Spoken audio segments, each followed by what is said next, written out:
Hi,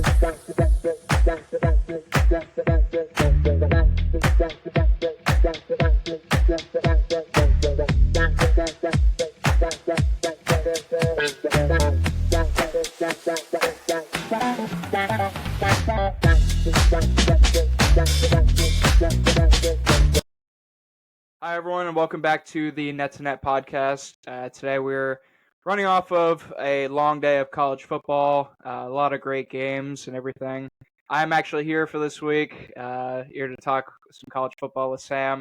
Usually he does these shows alone, but I figured I would tag along and make sure I add some input here, make sure I ask him the tough questions that everyone wants to hear. So, Sam, we'll start off with ESPN's darling Deion Sanders, Colorado. They ended up losing this weekend. What was your take on this game? And is the hype all dead now? Yeah, so coming into this game, Colorado is 4-2, going up against a 1-4 Stanford, who Stanford has played some tough teams so far this year, playing USC, Arizona, and Oregon in the past weeks, losing by a lot, especially their last game, 42-6 loss against Oregon, and also losing 56-10 against USC. Everybody thought that Colorado comes in and wins this game easily. That's not the case. So we're all watching this game. I'm watching this game. It's 29-0 at halftime. I go to bed thinking this game's over. Shedeur Sanders is playing insane. He goes 33 of 47 in passing attempts, and then 400 yards, 5 touchdowns, 1 interception. And then the game ends in double overtime, and Colorado loses by 3 points in double OT. Ashton Daniels out of Stanford had an amazing game, 27 of 45, over almost 400 yards and 4 touchdowns. He got it done in the air. A big game for Alec Alomore. 13 receptions, 294 with 3 touchdowns. His longest was a 97-yarder. It was a good game in all by Stanford. Stanford got pressure to the quarterback. They got to the quarterback 4 times and had 5 TFLs. They put pressure on the quarterback for most of the game. They really shut down. It was really a good game. It was really who could score the most points. For Colorado, you have Travis Hunter returning. Like I said last episode, Travis Hunter is their most impactful player on the field because he can do it both on the offense and defensive side. We saw it yesterday in his return. He was not on a snap count. He had 13 receptions, 140 yards, and 2 touchdowns. And Xavier Weaver had 7 receptions, 124 yards, and 2 touchdowns, which is pretty good for having two of his weapons back. I know Xavier Weaver was banged up last week. Travis Hunter also had 5 tackles and a couple pass breaks on the defensive side. And like I mentioned, no one thought that Colorado was going to lose this game. And I think, like you said, is the hype over? I think yes. I think it's the inexperience of Deion Sanders. He's a first-time coach in the FBS. He's coming over. We all remember he's coming over from a school in Jackson State, HBCU school that doesn't play a lot of these Power 5 conference teams, plays these big teams, and he's inexperienced because this is his first year. You're running with a lot of players that are inexperienced. They're first years, freshmen. Shedeur Sanders, this is his first year in the FBS, coming over and playing harder teams. Same with Travis Hunter. And also Travis Hunter, he is coming back from an injury that kept him out 3 weeks, but it looked like he didn't miss a beat. But like I said, the hype is over. I think we all thought that Colorado was going to have that Cinderella run. They had that feel to it. Prime time was showing up, big noon kickoff, college game day was there, but it just ends up the bigger schools that have been dominating over the last decade and over the last 5 years are just proven to be better. And it shows that talent doesn't always help you win games. It's those experienced teams, those experienced players. And you see a lot of those teams that they've lost to, they've been together for a while. Right. And I'll ask you one more quick follow-up for Colorado. You had mentioned Deion Sanders' inexperience as a Power 5 head coach, as well as other issues with Colorado. Who's to blame for this loss? Because obviously they were winning by a lot in the first half, and you mentioned that you went to sleep and the game seemed like it was pretty much over. But who's to blame for this loss, and where do you see them going from here? Yeah, for me, the blame is on the play calling and the defense. We definitely know the offense is there. It's the defense, and the defense lately has not shown up, especially over the last couple games. They really haven't. Actually, pretty much throughout the entire year, you see they gave up 42 points to Oregon. They gave up 48 points to USC. They gave up 24 points to Arizona State. They gave up their biggest win and margin wise is probably against Nebraska when they won 36-14. Against TCU in the home opener, they gave up 42 points, and against Colorado State, they gave up 35. So it's the defense. The defense is young. The defense is very inexperienced, and it looks like they're showing flashes, but there's a lot of holes on that defensive side that needs work. And that will just take time. But if you have these five stars coming in with no real veterans, and we saw that in the offseason with how many players, I believe it was like 50-something players that exited Colorado in the transfer portal because Deion wanted to bring his players in. Right, and we will move over to Sam, your alma mater. If you want to show the people who are watching here on YouTube the sweatshirt that you're wearing right now. Yeah, it was Cincinnati Bearcats had a homecoming game against Iowa State, but it ended up being a rough one for those who were in attendance and watching all the way in LA, named Samuel McCarthy. But Cincinnati ended up losing this game, dropping to 2-3 in the Big 12. They lost to Iowa State 30-10. Not a good showing. They did score a touchdown. They were up 7-3 after the first. It didn't score a touchdown the rest of the game. So it was pretty bad showing all around for Cincinnati. Sam, will go into your take on what was wrong with Cincinnati. Yeah. I just think going into the Big 12, I think it's a big change. I think it's going to take a few years.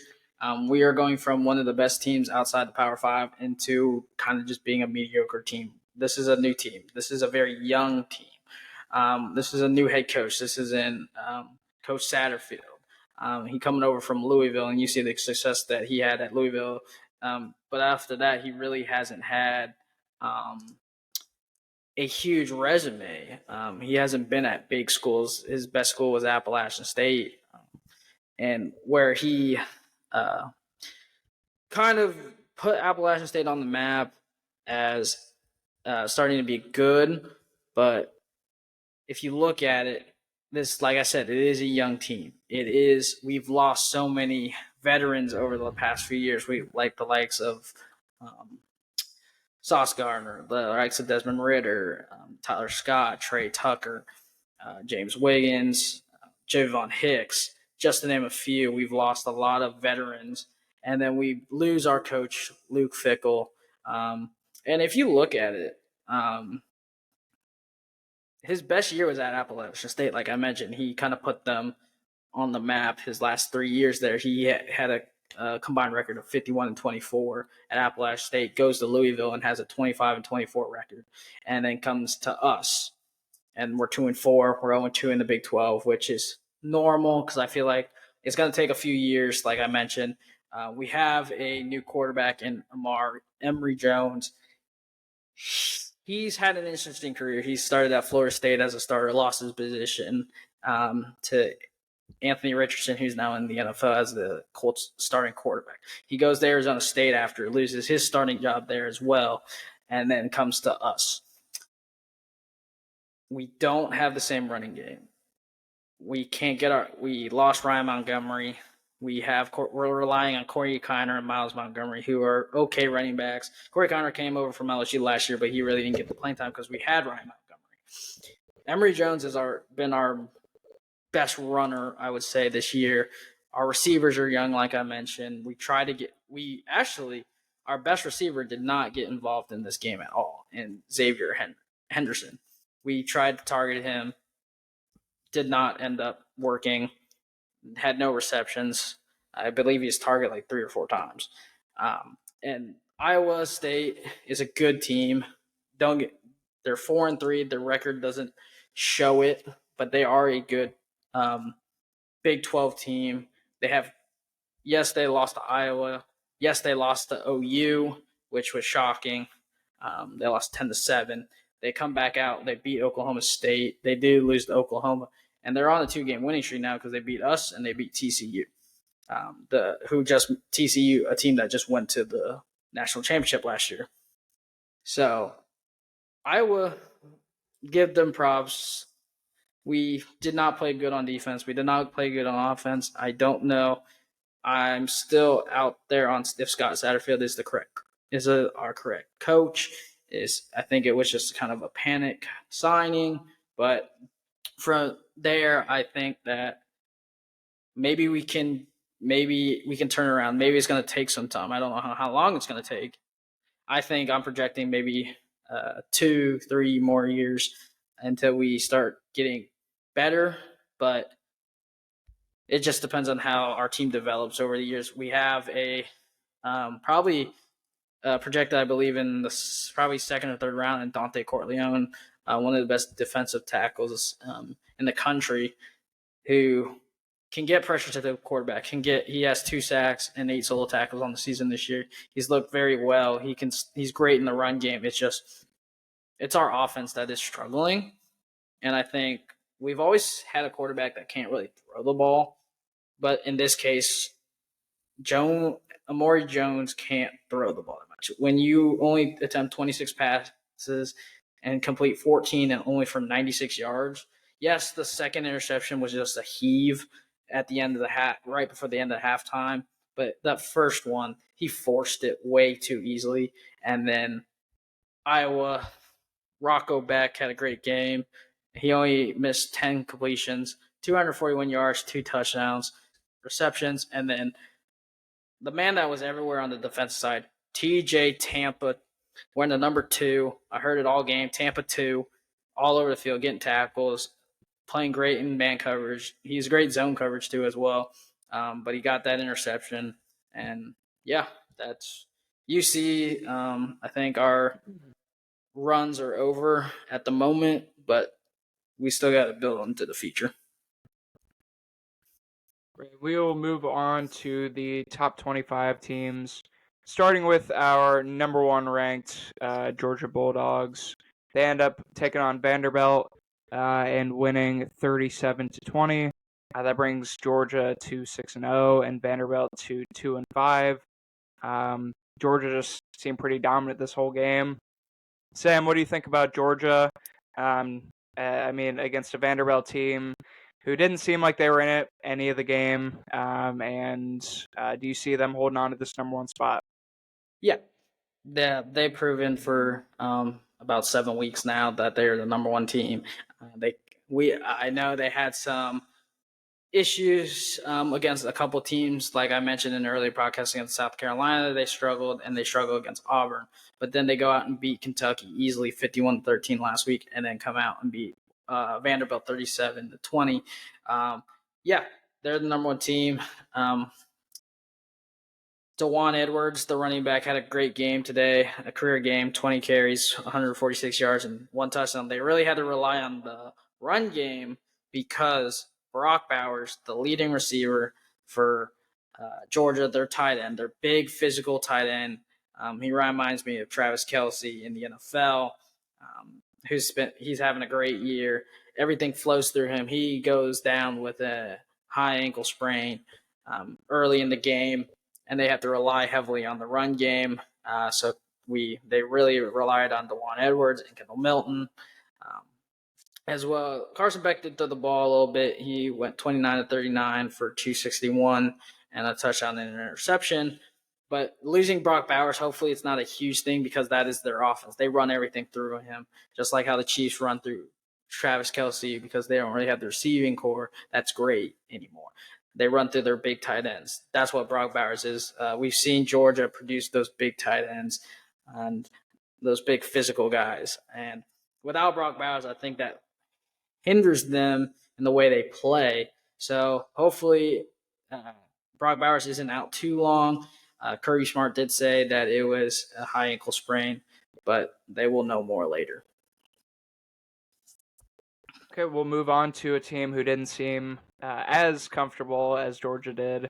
The number 11 team, Alabama, took on Arkansas over the weekend. Alabama is 5-1. Arkansas is now 2-4. This game ended 24-21, with Arkansas making a big push in that second half. Alabama was up 21-6 at halftime, whereas Arkansas scored 15 in the second half, and Alabama only scored 3 to win by 3. So you saw Jalen Milrose, 238 yards, 2 touchdowns. Chase McClain, 17 carries, 83 yards, and Kobe Prentice, he had 2 receptions for 93 yards, which is crazy. And a touchdown as well. So Sam, what were your thoughts on Alabama versus Arkansas? And are Alabama still a threat here? So Alabama's a tough one. And this Jalen Milrose getting benched against Texas was a wake-up call for him. And then he comes back against Ole Miss. He has looked better and better every week since his benching. He looks like a more confident quarterback. He is young. He's going to have those inexperience. And if you watch him go through his progressions and go through his reads, you see him. He wants to force things. He likes to try to – he always doesn't look at his checkdowns. He doesn't look at his first and second progressions, and he just wants to go along with it. To Jeremy Burton or Kobe Prentice, he wants to try to force it into coverage where you probably don't want to do that. And as an experienced quarterback, you would just check it down and just try to get as much yardage as you can. He likes to try to do things. And that also happens with his offensive line. His offensive line is really good. It's just they're very inconsistent. They're very raw. They are young. And they have some of the best offensive lines on that team, or in the country on that team. And when you don't have a lot of time in the pocket, you want to then try to force things or try to create new plays with your feet. Jalen Milrose seems more confident. Yes, he's not having the pass attempts and the yards up there like a normal Alabama quarterback would have. He also doesn't have the same receivers and skill positions that we've seen at Alabama before. And this is also a banged-up Alabama team. We did not see Malachi Moore play. We did see Dallas Turner in there. Cooley McInstry did struggle a little bit. We saw some from Terron Arnold. Jalen Keys is still a little bit banged up, but this Bama team, they have a very easy time getting to the SEC championship. Let's see how they do against Tennessee. Tennessee is very inconsistent, which I could see them winning. Their biggest test will come against LSU and Kentucky in the following weeks. LSU will probably give them most tough. If they do come out with a loss against one of those teams, their playoff hopes are over. They will not be going to – I believe they will not be going to the college football playoffs, and I believe in their standings that since how they are, they would be a 2-loss team. I know LSU has a 2-loss team as well. So then it will come down to it will be the tiebreaker between LSU and Alabama. If LSU beats Bama, then the tiebreaker goes to LSU because they both have 2 losses. But if LSU wins out, then that's a different story.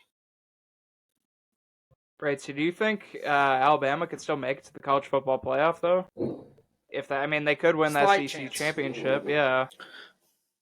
Well, that's if they. So in hindsight, Kentucky is in the East, and Bama and LSU are in the West. So if Bama beats LSU, they're automatically going, because there's no way that they can't, unless they would lose to Auburn at the end of the season in the Iron Bowl. But that's if Auburn doesn't lose any more games and they have the same record. Then it goes down to that tiebreaker. But if they win out the West, and let's say they lose to Kentucky but Auburn and LSU lose another game, then they would have 2 losses to their 3 losses, which would put them into the championship because they would be at the top of the division, which then they have to play Georgia, and they're not better than Georgia. They're not beating Unfortunately, Georgia, though. That's they're the not only beating thing. Georgia. Yeah. So do you They think can they get- even have a chance, like, of getting in the college football playoff? No, because at this point, if let's say they win out and don't lose a game going into the SEC championship. They lose a close game or a huge loss, they still don't get in because they'll be a 2-loss team. No, Right. It's unfortunate. But if they beat Georgia, they're in, right?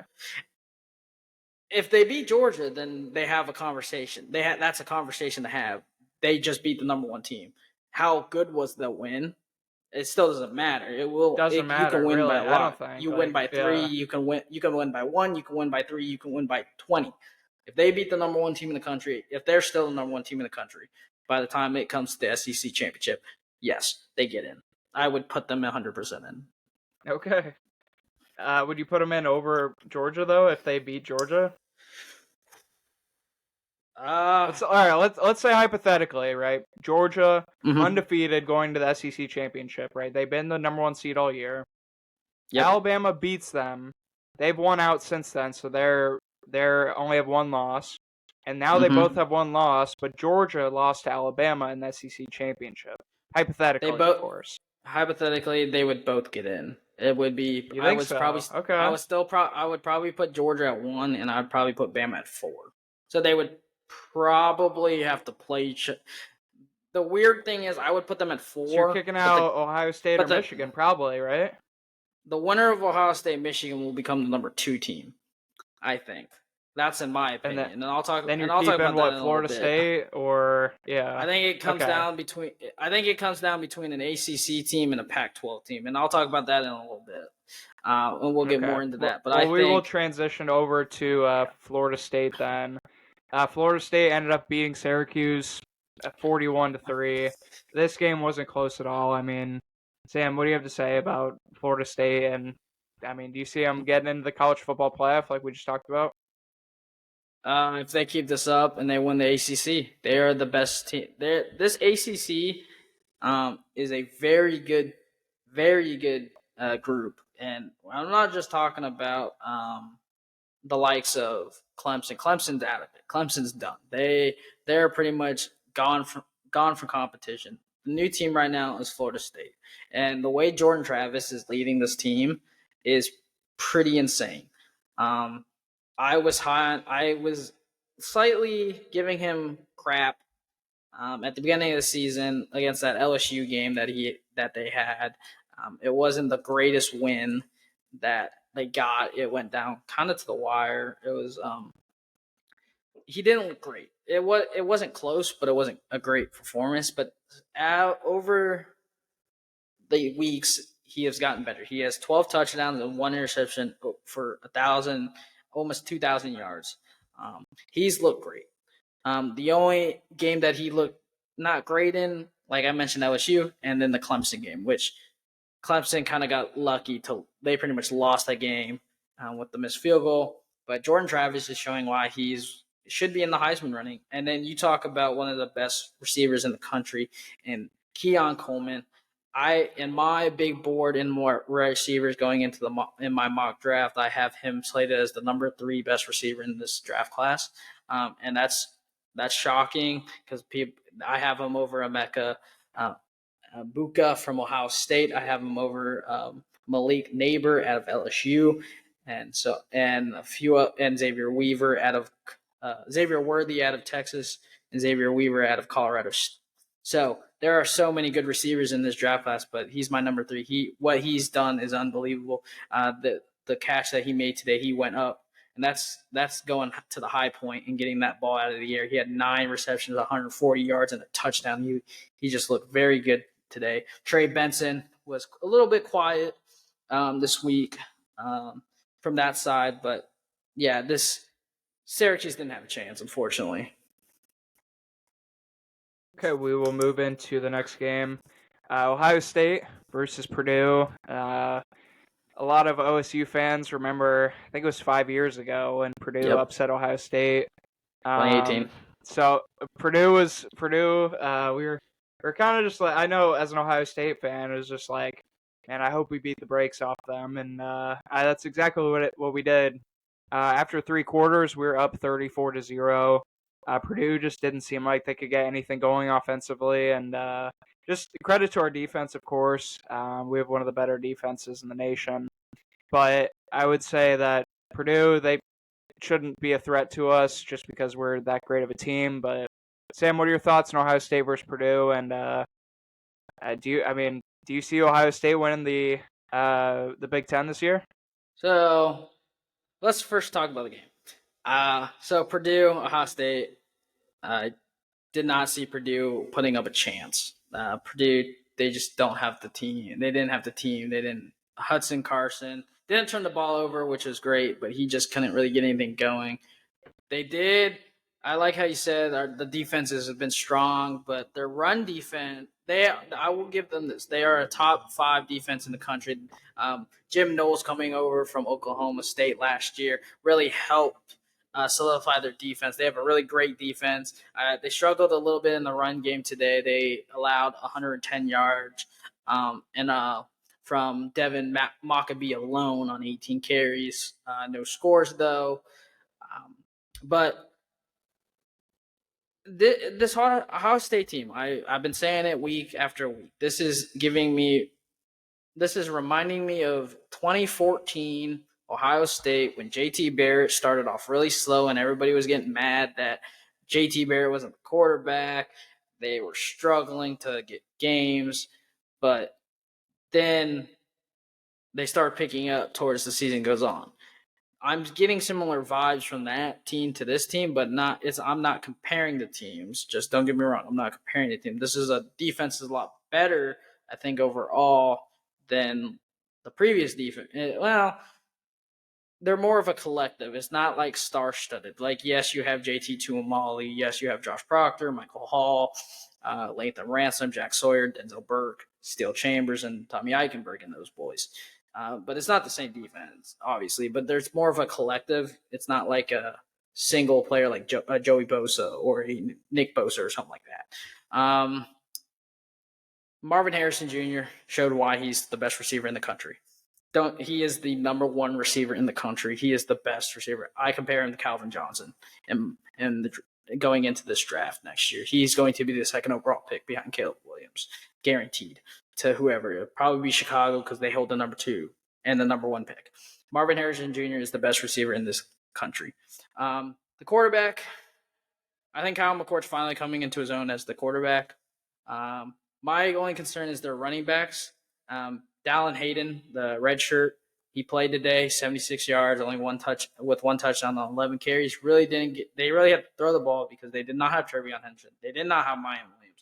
They need them coming into next week because they are going up against the number 6 team in the country in Penn State at the shoe. Penn State's a really good team. They just beat UMass 63-0 today. Their offense is flying. They need their running backs healthy and ready to go. Do I think that Ohio State is the best team in the Big Ten? No, I don't. Michigan is the best team still. They have the best quarterback in the Big Ten, and JJ McCarthy, who I'll talk about in a little bit. He is a dark horse in this Heisman race. Can sneak in. He is playing unbelievable. Ohio State's a great team. They're going to have one loss at the end of the season, and it will come down to Michigan. Michigan is the better team. And if you don't think so, and if you're an Ohio State fan, you're probably biased, or you guys have those goggles on that you think Ohio State should beat Michigan every year. Michigan is the real deal. They're the number 2 team in the country. They will beat Ohio State come November. Well, we should beat Michigan every season. I mean, we're that great. We had this long run where we didn't lose to Michigan with Urban Meyer when he was the coach. Ryan Day comes in, screws all that up. So, Yeah. we were never worse than Michigan during those years. But no. If you look at it, the talent that Urban had and the talent that Ryan Day's had, it's a different style. It's more experience compared to Ryan Day. And don't get me wrong, Ryan Day is one of the best coaches in the country. And people are gonna probably say if they lose to Michigan again, they need to fire Ryan Day, which is probably a bad idea because there's not that many good. There's not going to be that many good coaches out there. I Urban would Meyer. stick. Urban Meyer has already said a million times that he's done coaching. He's not coming back. You guys can give that up. I know. If you look at it, and I've talked about this, Ryan Day in recruiting has had a top 5 recruiting class every single year since he's taken over from 2019. He's produced so many first-round draft picks. Don't give up on him. Like, yes, you might lose to Michigan again. We haven't won anything, though, is the thing, since he's been here. Yeah, and that's because Urban Meyer brought us trophies. So he brought you one trophy. Well, yeah, but one. We forget this. Urban Meyer has only brought them one national championship. It's not 2, it's not 3, it's not 4. And let's forget, Ryan Day took you to a national championship about 2 years ago. It's just Justin Fields going to get the job done against the really good Bama team. We didn't have Ezekiel Elliott, to be fair. In 2015, we had Ezekiel Elliott. He ran for over 100 yards. But it was like over. I said, probably the only coach that is going to be out there at the end of the season might be Jimbo Fisher if Texas A&M doesn't start winning games. But we've seen Jimbo Fisher go from Florida State with winning a national championship to just falling since he's been at Texas A&M. Yeah. Well, we'll segue to another team, the Big Ten, who the team up north that aren't as good as OSU, but they're ranked higher than OSU currently. They beat Indiana 52-7.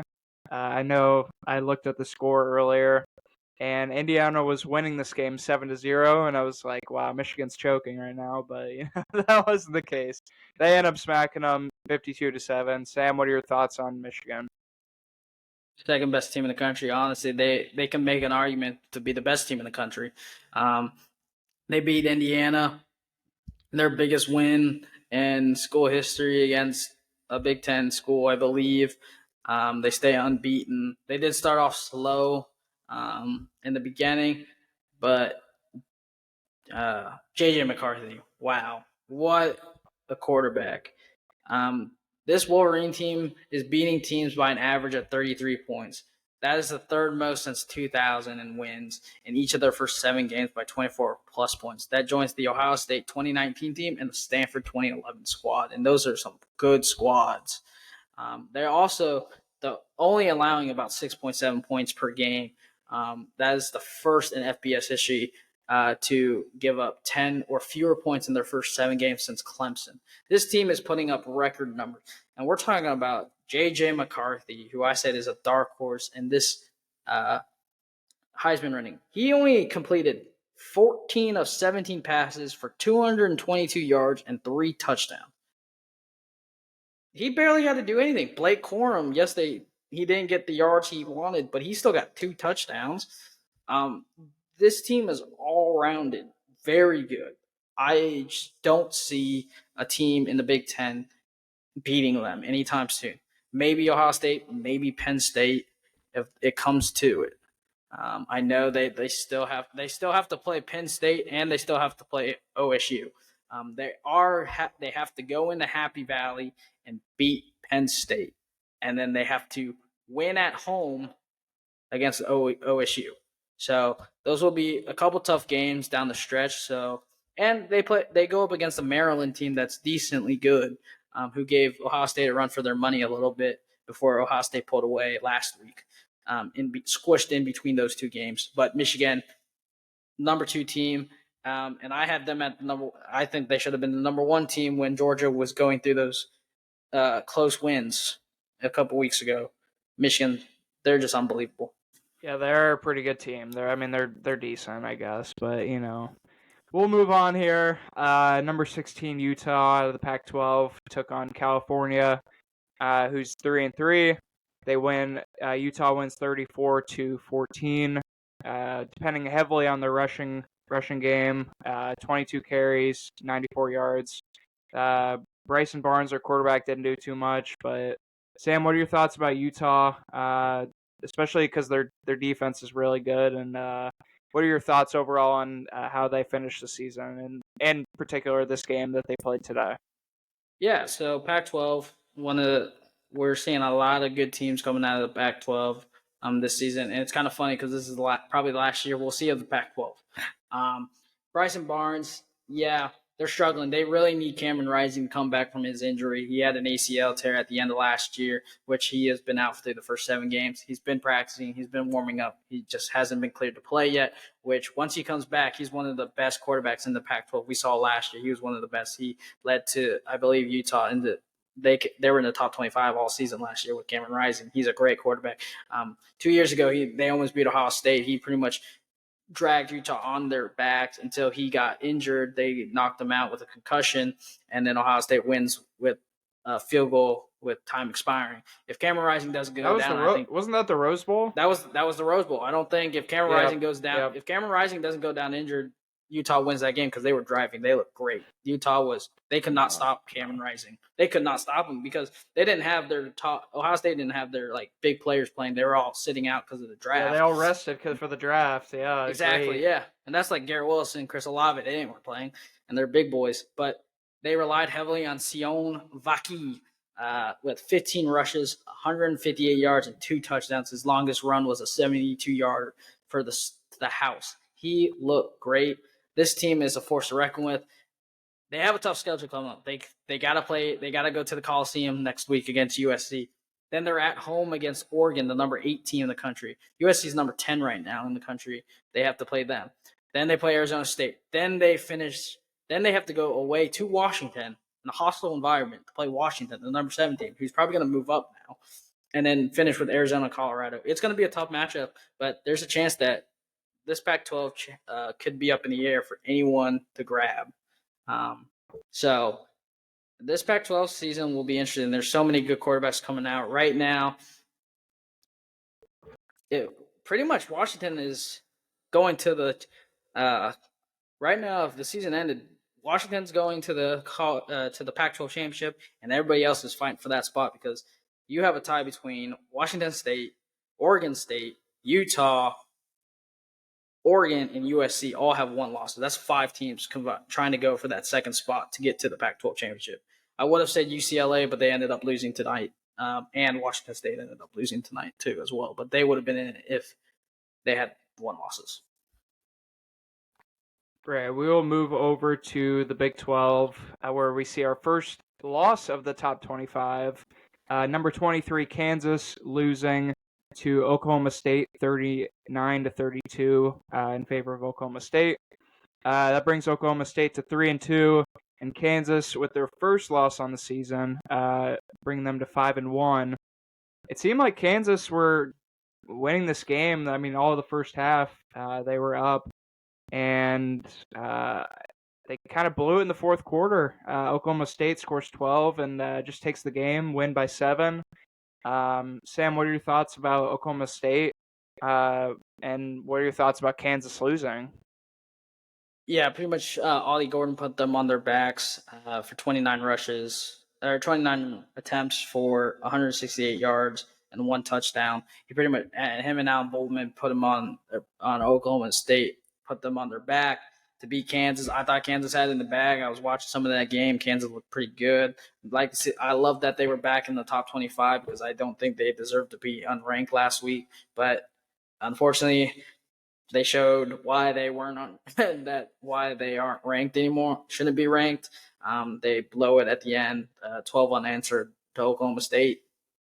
Big props for them after they're coming off a disappointing, say a close win against Kansas State and a disappointing loss to Iowa State 2 weeks ago, but they bounced back. Oklahoma State should try to finish the season strong, but it won't. I don't think it will really amount to anything at the end. Yeah, I mean, they're still unranked, and they still have 2 losses already, so we'll see. But we'll move over back to the Big Ten, where number 6 Penn State took on UMass, and they absolutely slaughtered them 63-0. I'll say that again, 63-0. I mean, what a beating. Sam, what are your thoughts about Penn State? And I mean, they look like they could compete with the OSU or Michigan this year. I mean, Yeah, that's why they're ranked number 6. So they got out of there with no injuries. Drew Aller had a great game, 3 touchdowns, 162 yards. Noah Singleton, Nicholas Singleton chipped in with 79 yards, and then Theo Johnson had two touchdowns for 66 yards on 4 receptions. This team looks like the real deal. And if I'm Ohio State, I'm taking notes because this team is coming to play at the Shoe next week. They got to the quarterback a bunch. So their offensive line better hold up for Ohio State. They got to the quarterback 7 times for 40 yards loss with those sacks. Total offense was 480 yards. They did force an interception out of UMass, which, yes, UMass is not the best team, but this Penn State came to play. They have one of the best offensive tackles in the country in Olu Fashun, the offensive tackle, the big man, who's probably going to be the first tackle off the board other than Joe Alt next April. Look forward to him. But Penn State, they're an all-around good team. Sean Clifford's a really good – or not Sean Clifford. James Franklin is a really good coach. It should be a tough game at the Shoe next week, but we'll see how it goes. it's definitely going to be a good one. I'll be watching for sure. But moving over, Tennessee took on Texas A&M, win 20-13. It seemed like a pretty close one. They only win by 7. Sam, what are your thoughts? Tennessee, I picked Texas A&M to win last week. I thought Tennessee has just played so inconsistently this year. They've been up and down. Their record doesn't show it at 4-1, but the way they've been playing, they haven't played the best games, and they also haven't played the best competitions. There's still some mistakes. Next couple weeks will be a big test against Bama and Kentucky, and then at the end of the season, Georgia. So. Yes, they lost to Florida, which was the upset. They beat South Carolina handedly. They beat UTSA handedly. They beat Virginia handedly. But Joe Milton just has not looked that great over the last few games, which is concerning. He's struggling to throw the ball. They're really relying on the run game, which against Bama, against Kentucky, against Georgia, you're going to have to throw. Right, we will move over to Oregon versus Washington. So, Sam, this is your team. I know it's a big loss here. A lot of, you could say it's the coaching. You could say it's a few other things. What was the problem with Oregon? Or was just Washington that much better than you? No. I think these teams are evenly matched. There was some decision making from Daniel Lanning, which I would have liked to see them kick a field goal at the end of right before halftime instead of trying to force it to go up a score. When you already know you're going to get the ball in the second half, just kick the field goal. You needed to get a field goal anyways, so why don't just get it before the game ends? Before halftime, you have a timeout still.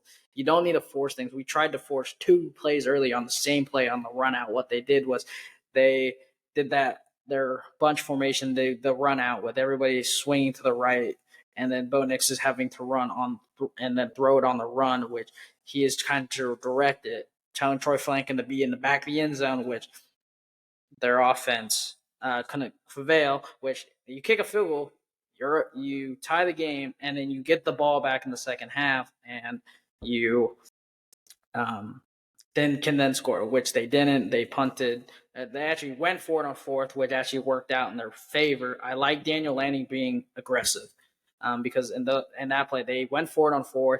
They kept Washington in their own half. They stopped them, get a turnover, and they marched down the field and score.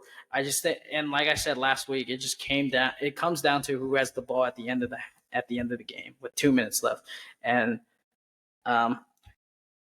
Michael Penix Jr., 4 touchdowns, 1 interception for almost 400 yards, 300 yards, sorry, on 22 of 37.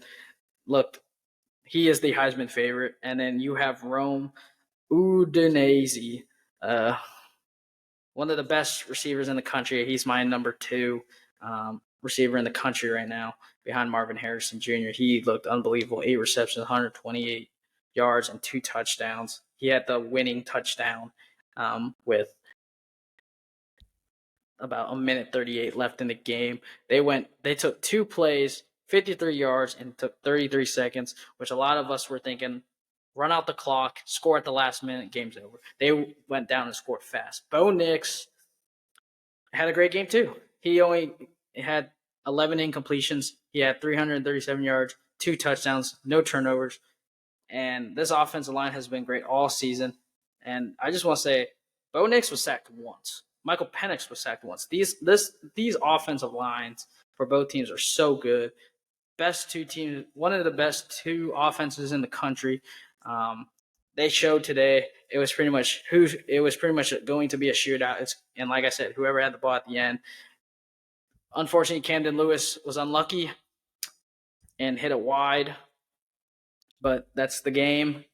Bo Nix did everything as possible. I think if Bo Nix would have connected on that pass with Jordan James on 3rd down right before the kick, he had so much space against the linebacker to go up the sideline and get to the 15-yard line, which would have been a much easier field goal for Camden Lewis to hit. And then they would have gone to overtime, and this game could have ended a lot differently. But you got to give props to Udinese. You got to give props to Michael Penix Jr. Michael Penix Jr. is now the favorite for the Heisman. He proved why he is today. Bo Nix is still in the Heisman race. I think he proved why he's number 2 or 3 right now. And just to mention, there were 32 scouts here watching this game because of Bo Nix and Michael Penix Jr. I think Washington is the best team in the Pac-12 right now after this win. Oregon, they'll get another crack at it. Like I mentioned on Twitter, on our Twitter page, I mentioned Oregon will get another crack at Washington. I think it will come down to Pac-12 championship and the tiebreaker. Yes, the tiebreaker will, if Oregon wins in the Pac-12 championship against Washington, then the tiebreaker doesn't matter because they both have 1 win against each other if Oregon can stay unbeaten after this. But that's going to be tough for them because Oregon does have a very tough schedule coming up. They still have to play Washington State, who's the number 19 team in the country, next week at home. Then they go to Utah, and then they play California. Then they welcome USC into the Aztec Stadium in Eugene, and then plays Arizona State, and then ends their season against Oregon State in the Civil War in Eugene, which should be a good game. And I named 4 teams that are ranked right now. So it will be tough for Oregon, but I think they have the team to do it. And what we saw from USC this week, I would be scared. But yeah, Oregon will get another crack at them. I don't think their playoff chances are over yet.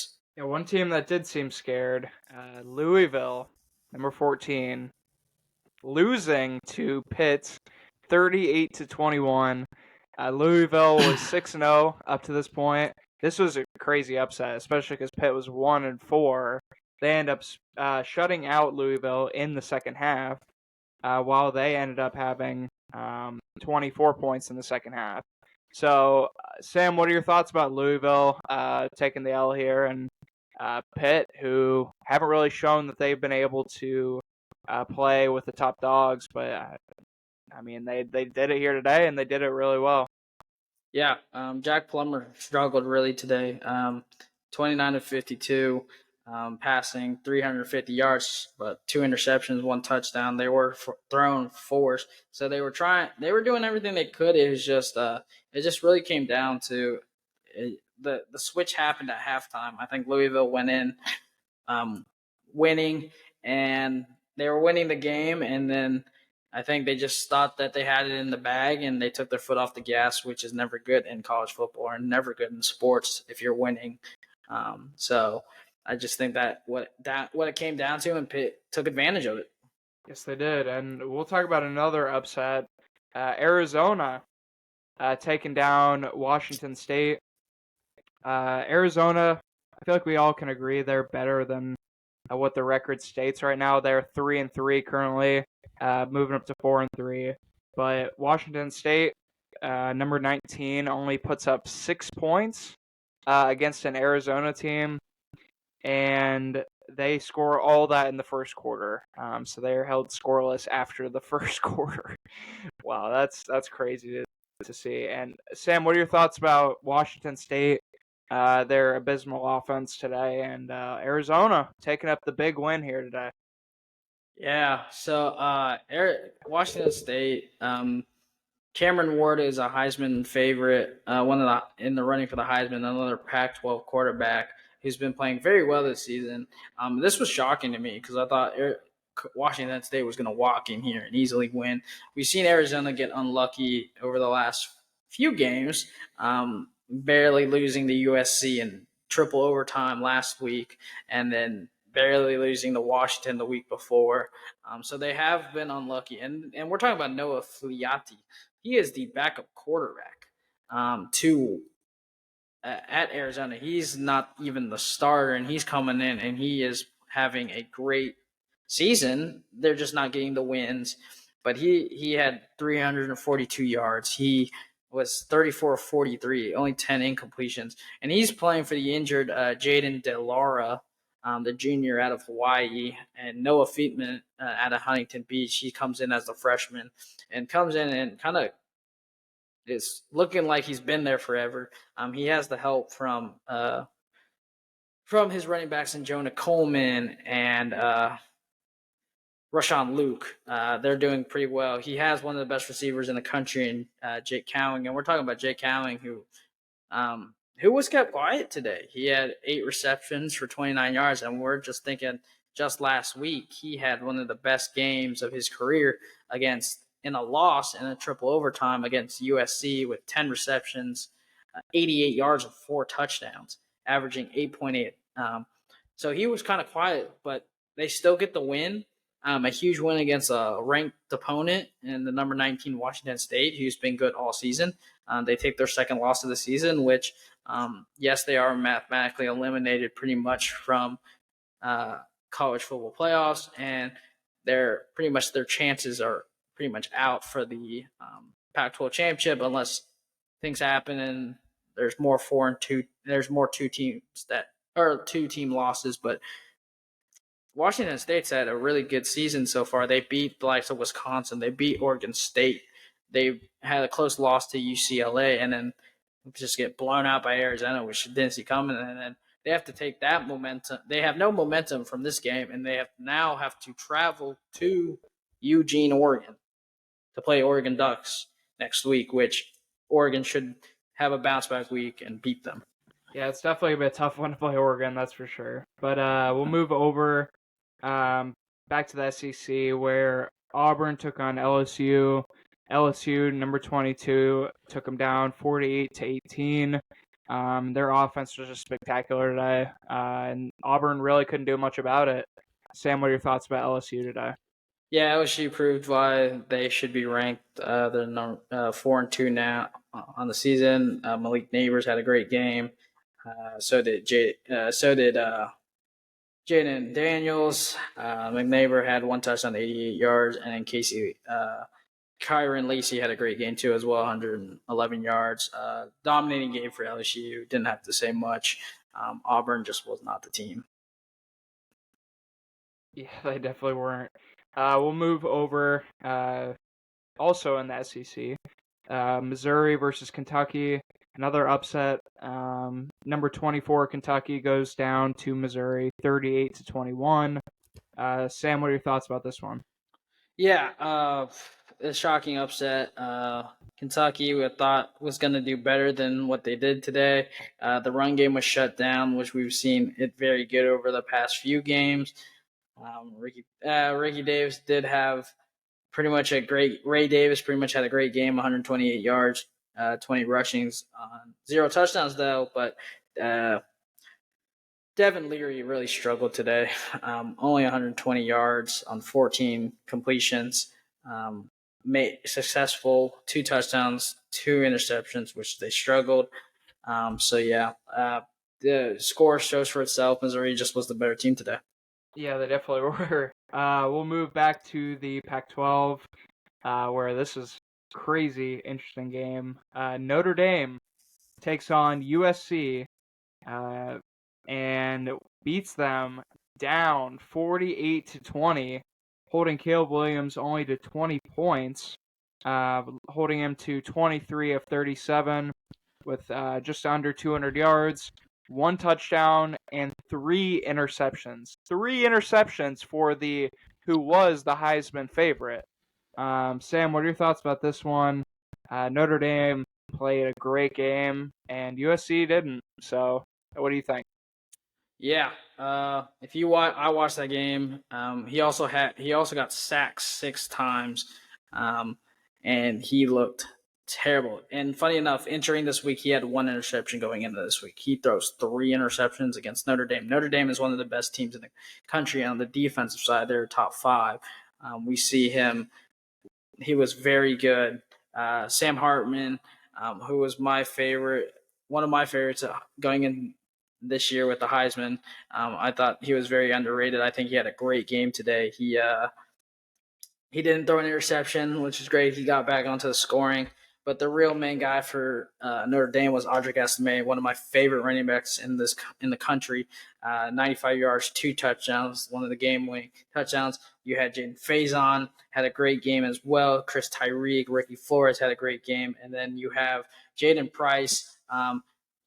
USC goes down and scores. They think they're back in this game. And then Jaden Price runs a 99-yard kickoff return to the house and pretty much seals the deal for Notre Dame. And then going to the USC side, we look at it.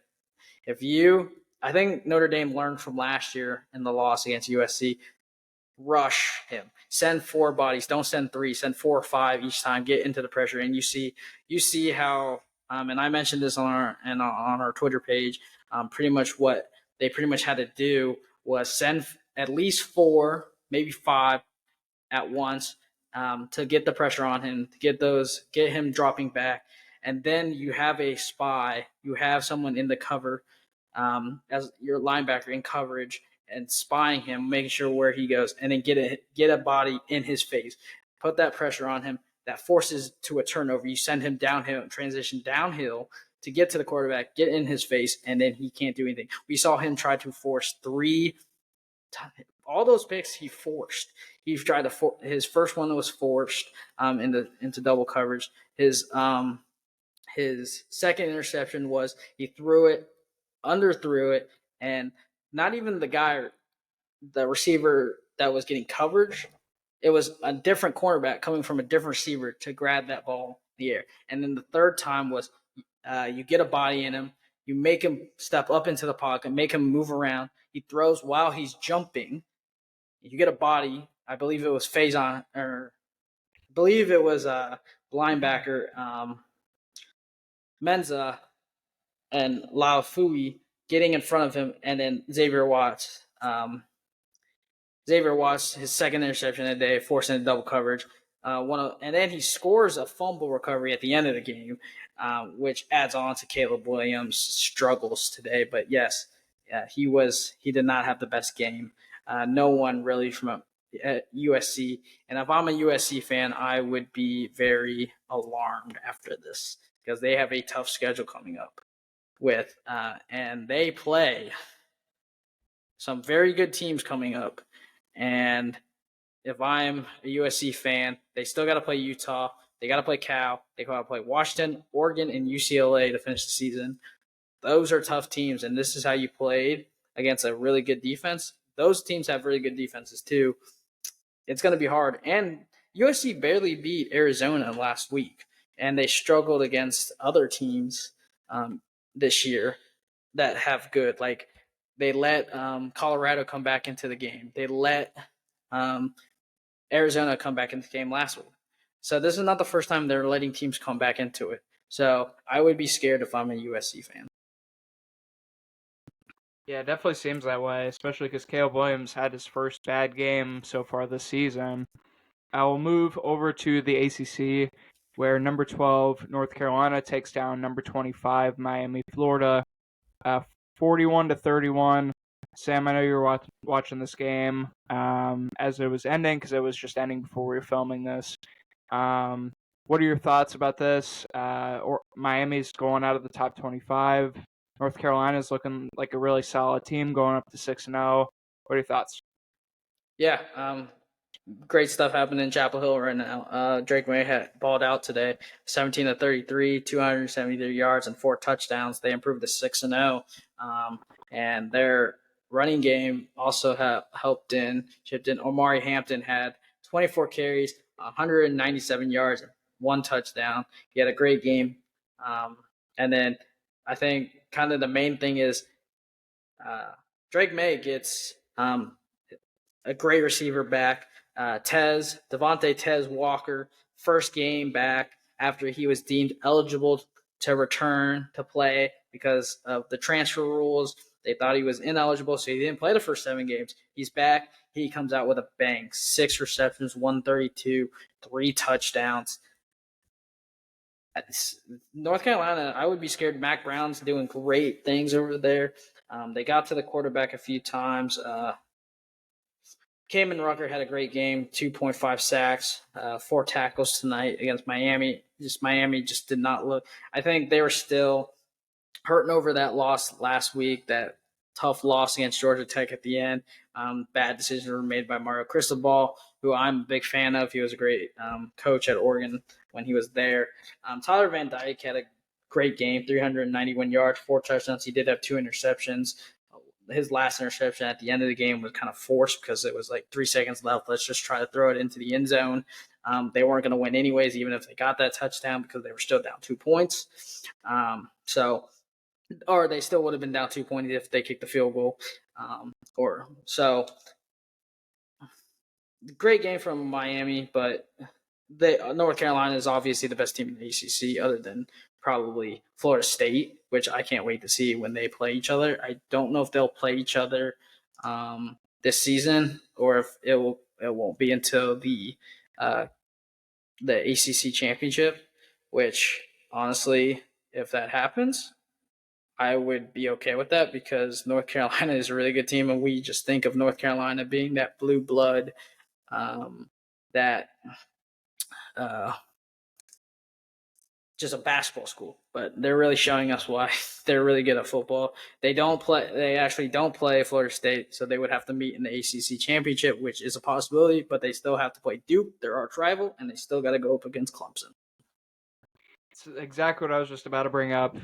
Don't be so sure that North Carolina is the second best team. Duke also wins 24-3 over North Carolina State, and they do have to play each other still. So who's really you were bringing up the blue culture and the basketball school being good at football. It seems like both of them are really in the race here. What do you think about Duke this year, and what do you think about this game? Yeah, so Henry Bellin stepped in for the injured Leonard Riley, who Leonard Riley's been playing great football all season. They really relied on Jordan Walters today. He had 123 yards on 13 carries and 1 touchdown. They really didn't get the ball going offensively. Throwing-wise, Berlin only was 4-12 for 107 with 2 touchdowns and 1 interception. So they really relied on the run game, which is obvious because they did not have Riley Leonard. Riley Leonard was uncertain to come in. I said at the beginning last week at my last episode that if Riley Leonard didn't play, I didn't think Duke was going to win tonight. They end up pulling the win off the run game, but they really need Riley Leonard back. Riley Leonard's been their best player all season. He has 3 touchdowns and 1 interception for 912 yards. That's not a lot compared to the other boys, but they really get the job done in the run game. They're physical, they're big, they can run the ball, and they play really good defense. We saw that against Notre Dame 2 weeks ago. Notre Dame just pulls off the win against Duke, which Duke was – if Riley Leonard doesn't go down at the end of that game, Duke would have won that game. I think they were driving. They look great. I think if they can get a healthy Riley Leonard back before they play North Carolina in about probably on November 11th, it could go either way. I like Duke's chances, and I like North Carolina's chances. I think it's a 50-50 game. That'd definitely be a good one to watch. Speaking of a good one to watch, Oregon State, number 15, takes on number 18, UCLA. This is also just ending as we started filming. Number 15, Oregon State takes down UCLA 36-24.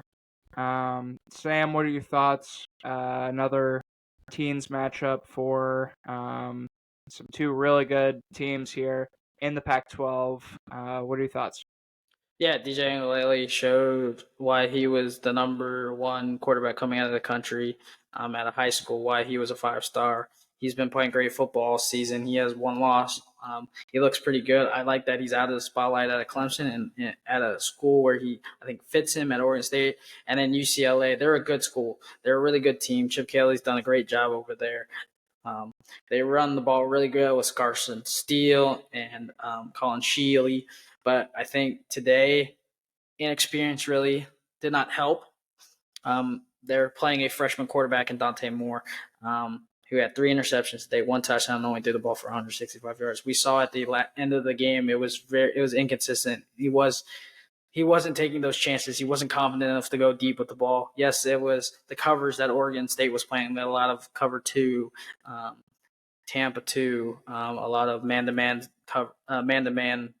coverage, which kind of hinders you from going long, going to those go routes, going to those post routes, and you have to check it down every time, which pretty much at the end of the game, you want to try to get the ball moving farther, but sometimes the check downs don't always work when you have limited amount of time with no timeouts.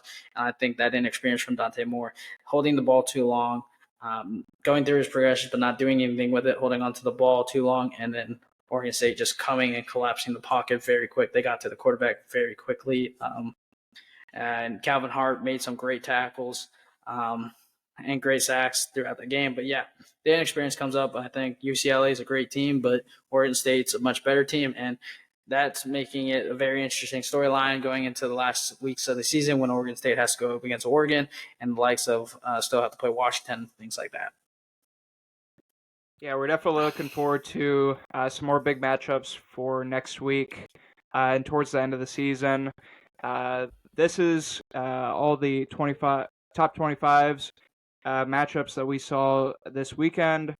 Sam, is there anything else you would like to add before we close out? No, I think we covered really all the teams this week. I think that Georgia's still the standard in the SEC. The Big 12 is pretty much just banking on SEC-bound teams. It pretty much shows that Washington is taking the early lead as the Pac-12 contenders because we're really kind of at this point weeding out who are the pretenders and who are the for real. All right, well, this has been the Net to Net Podcast College Football Edition. I'm Casey Kirsch here with Sam Kelty.